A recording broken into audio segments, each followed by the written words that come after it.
Hello everyone, AlzionTheGreat here, and welcome back to LOLTalk. Before we start off this episode, remember, this is my opinion, don't get butthurt.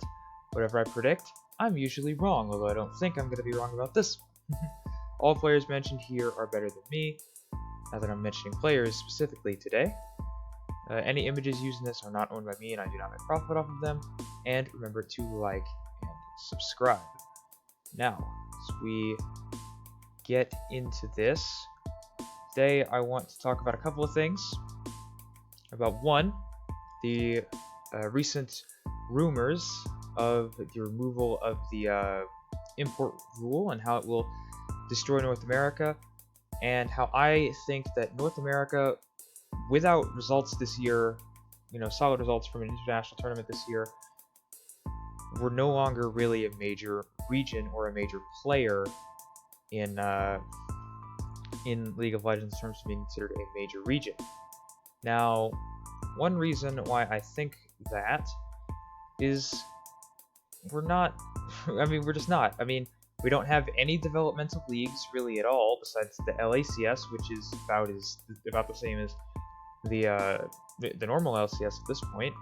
We're seen as a joke by the mainstream of North America. We haven't made top 8 at Worlds since 2018, with Cloud9 making, it was the first time that we made top 4 at Worlds since 2012, since like the first World Championship. Right now, as of right now, the recording of this video, which is February 22nd, 2021, we have only one full North American roster, albeit that roster has surprised me this season, but also the state of solo queue. And really, before I advance past this, there's a couple things I want to talk about because I don't exactly have slides dedicated to it. The fact that we only have one fully North American roster, and that is Dignitas, is just terrible. Like, honestly, it's terrible. And did I think Dignitas was going to be bottom of the barrel, worst team in the league this year? Yes, I did. They really have proved me wrong this year. I'm actually happy that they proved me wrong this year, but at the same time, the reason that we're at the bottom of the barrel, or I thought they were going to be at the bottom of the barrel, I should say, is because the state of solo queue in North America is really garbage. Like, not even just because we have bad players, but because, quite literally, you cannot, I don't think I can go 5 matches without encountering somebody being toxic in a Rant, a mode, a single lane mode that has none at all, no meaning besides go kill the other team. There is no rank system. You can't even pick your champion. You have to randomly get your champion, and people still flame in a Rant. It is the stupidest thing I've ever seen. It doesn't make me want to play Summoner's Rift, because I know it's like, at least in normal games, people can say, I'm trying to practice, and you're not really, making it like that, although that's still, being partial and, only being selfish there, but it really doesn't make me want to play ranked, because then it actually matters, and people will get angry and tilt and lose the game, when in reality, all you have to do is say, okay, that was a bad play, we can still come back with this. Now, I will say that is not, a real issue at higher elos, but in terms of the lower elos across the world, I would take Europe's, China's, Korea's, especially lower elos over North America's every single day, just simply because they are not douchebags. The state of solo queue is absolute garbage in North America, and it's just stupid. Rant over for solo queue. I'm sorry, but it's stupid. Now we need to get into the top 8 at Worlds. Now, one of the reasons that I consider North America no longer a major region is simply because our performances internationally have been garbage, pretty much. At least see, the last top 8 at Worlds, 2020, K2 and Fnatic. They have 13 separate developmental leagues. 13! Although Europe is bigger than North America, it's still surprising that they have 13 separate leagues with I think at least 8 of them, I think, having at least one LEC Academy team. It is also, I believe, accepted by the mainstream over there. And what I mean accepted, accepted by the mainstream, I mean broadcast on TV. I would think it's hard-pressed. I think they'd be hard-pressed. And I think I could find League of Legends on TV in Europe. For the LPL, the last top 8 at Worlds was 2020, where they had Suning, JDG, and Top Esports. And Suning finished second. They were the second place team at Worlds. The LDL, the League of Legends Developmental League, 26 teams in the developmental league, and there's at least 17 official teams, as in teams that share some form of logo or the same name with an actual team in the LPL. There's at least 17 of those teams. And keep in mind, every team has 5 players, and most likely at least a sub or 2. So that's a lot of players. I'm not good at math. I'm not gonna try. I mean, 5 times 20 is 100. It's like 5, 10, 15, 20, 25, 30. That's about 130 players playing professionally. And this is not even mentioning the depth of Chinese solo queue and how good those people are. They are, it's really, I wouldn't say easy, but if you're really good in China, you're going to be picked up by a team. Skip over LCS for a second. We go to the last top 8 at Worlds for the LCK, DRX, Gen G, and Dongwon Gaming, or Dongwon Kia as they are called now. Obviously, they won the tournament. LCK, yeah, Challengers Korea only has 10 official teams, but I consider LCK what I like to call generational, to have generational talent. The LCK was long invested in esports way before League of Legends even came into their region, period. Like, the LCK has had the most exposure to esports out of anyone in the world, in my opinion. Plus, along to go with those, 10 official teams in Challengers Korea, some of the best players in Korea, you can sign on as a trainee. At 16 years old, you can sign with an LCK team to train under them and, hone your skills and eventually join their team if you're good enough. Like, LCK Korea is so good at League of Legends. Like, they have so many good players not even signed. Keep in mind, Dongwon Gaming, in 2018, this team was promoted. 3/4 of the team was promoted to the LCK.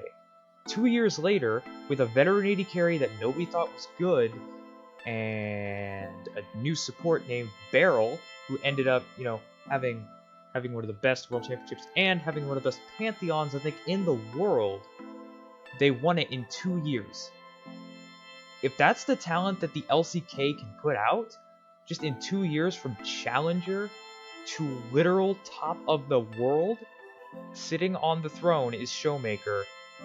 Yeah, the LCK, they have all the talent they need. Meanwhile, in North America, for the LCS, the last time we finished top 8 at Worlds was in 2018 with Cloud9, when, Cloud9 finished top 4, and that was the first time in 7 years that we had even beaten a team in the quarterfinals. So, regardless of what you think, it's bad. Literally.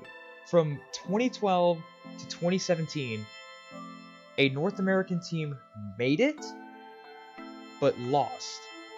And then when a NA team made it and then wins, we don't have a single team make it out of the group stage for the next 2 years in a row. And that's honest, and that's not even talking about MSI.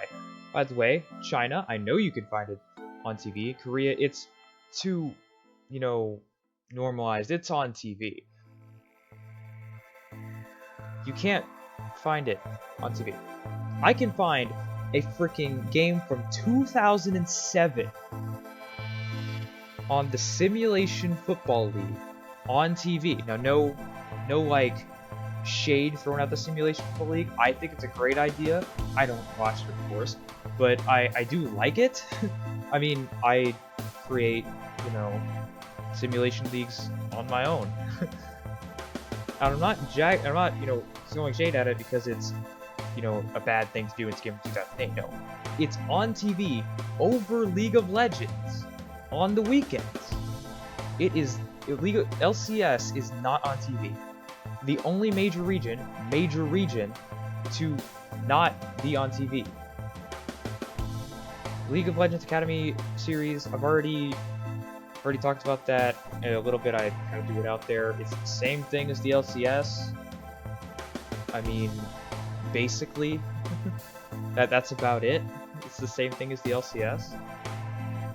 Now, at this point, if anyone is still watching in the video, you're like, well, wait, didn't Team Liquid make MSI in 2019? You're right. Fair point to you. You're right. But let's take a look at the MSI results from for all the teams as one moment. We'll take a look at the MSI results for all the teams, for all the major regions, as to say. Europe, 2 MSI Finals appearances, and I know it says MSI appearances, but I mean MSI Finals. I didn't have enough space to put that in, and I've got a little bit lazy, I'll admit it. But yeah, Europe, 2 MSI Finals appearances. They do have a win, and they are a 4-3 record in the finals of MSI. China has not lost in MSI when they were in a finals. They are 6-2 in the finals of MSI. Korea has gone to 4 finals and has won 2 of them. They are 9-7 in the MSI finals. The LCS has gone to 2 MSI finals. CLG in 2016, CLG in 2016, and Team Liquid in 2019. CLG got swept out by SKT, and I'll admit that was SKT in their prime. I don't think anyone was really expecting CLG to win. But in 2019, literally, we took down the reigning world champions and then got beaten in the fastest best of 5 in history at MSI or in an international event. We might have walked out with our heads high because, it was China versus, or not China versus Europe, it was North America versus Europe. It was like, yeah, the West finally, got into a final by itself. But still, NA got smashed. And keep in mind, we haven't made a semi-final, much less a final. We haven't made a semi-final since then. So North America has really just been failing at international events. And keep in mind, this is without, a fully North American roster. Like, we have been, this is what we've done. The World Championship the World Championship picture and the MSI pictures, all of this has been done without a fully North American team representing the LCS. So it's not good. It just really isn't good. Right now, what needs to happen is we need to save the info somehow. And if they do take it out, I don't know if you saw it in the why NA is a failure slide. We're not going to be the LCS anymore. We're going to be the ICS, the International Championship Series, because we're going to have so many imports, it is going to be stupid. Like, honestly, if Dignitas keeps their roster, I'd be incredibly surprised. Most of the people, I think it was Travis Gafford who did a poll on Twitter with the North American teams. It was like, some of them were like, I don't really care if we change it. I think, like, another sizable chunk of it was like, well, we should keep it, but we should make some minor alterations. And then I think 3 of the teams were just flat out, nope, take it out. I don't care. We need it. Just remove it. We don't need this anymore in our league. We really need to save the import rule, but we also need to invest in our talent. And that is not just the LCS fault. That's North America. Now, do I think North America is going to be dog shit? Excuse my language there, but do I think they're going to be completely garbage for the rest of the time? No. North America will win a world championship. We will become the most dominant region in League of Legends someday. That's what North America's always done. The United States of America, that's what we've always done. Is we've always, been left behind to start out. We claw our way back up, and then finally we take it over, and we win. But that's not going to happen anytime soon if the import rule is taken out, in my opinion. Or at least it's not going to happen with an American team. A 100%, maybe not 100%, but like a mostly American team. It's not going to happen if the import rule is taken out, because not only does this mean that more than half of the roster or half of the lineup in a game can be not North American, but Academy can be filled up by promising young players from other regions. Not that that's a terrible thing, but still, I think most people would want North American talent to be developed, and not just talent from all around the world. Let them develop their own talent. Let's get ours up, and let's take back, or let's not even take back, let's start to take the championships and the wins that we need to get back to being a major region. Because right now, we're not a minor region, but we're certainly not a major region. I would put us somewhere in the category of LMS, back when the Flash Wolves were still running roughshod. We are a region that has a world-class team, or has a couple world-class teams that are really good, but we're not going to challenge the top teams or the top regions in the world anymore. So we really need to change how we do things here in North America, and it all starts by saving the import rule. But that will be my little rant slash spiel for this episode of LOLTalk. So thank you all for watching, and I will see you guys next time.